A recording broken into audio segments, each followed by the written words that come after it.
वही पकाते हैं और मुर्दों को सवाब पहुंचाने के लिए, और इस किस्म की रसूमात जो हैं वो अदा की जाती हैं।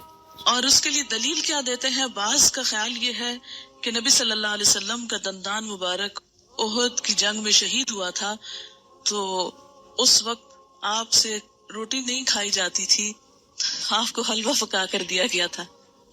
तो इसलिए हम भी हलवा पकाते हैं, यानी वो उससे रिलेट करते हैं इस हलवे को। आपको मालूम है जंग उहद कब हुई थी?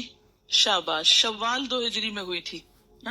अब शबान तो था ही नहीं, यानी जंग उहद 15 शबान को तो हुई ही नहीं, ठीक है ना। तो अब ये कहना कि हम इसलिए हलवा खा रहे हैं सवाब समझ के कि वो आप सल्लल्लाहु अलैहि वसल्लम ने खाया था उस दिन।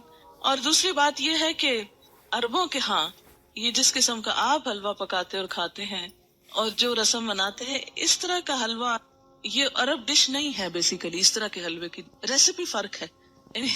लफ्ज हलवा जो है वहाँ स्वीट के लिए, मिठाई के लिए भी इस्तेमाल होता है और स्वीट्स के लिए भी इस्तेमाल होता है, और घर में पकाए हुए हलवे के लिए भी हो सकता है, ठीक है।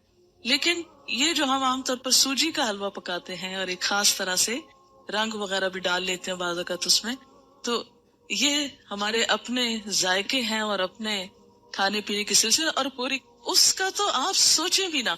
आपको मालूम है सहाबा कराम ने पहली दफा मैदे की रोटी कब देखी थी?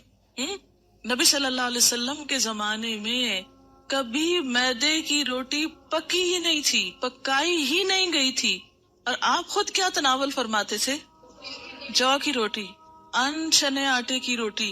आप किस शौक में पूरियां पकाते हैं फिर? ये कौन सी सुन्नत है? वैसे ठीक है अपने रवाज के लिए आप पकाएं, मगर ऐसी चीजों को अवॉइड ही करें तो बेहतर है। तो इसलिए ये कहना कि इस दिन हलवा पूरी पकाना इसकी कोई दलील है या इसके पीछे कोई सुन्नत है या सवाब है, तो नहीं, ये फिर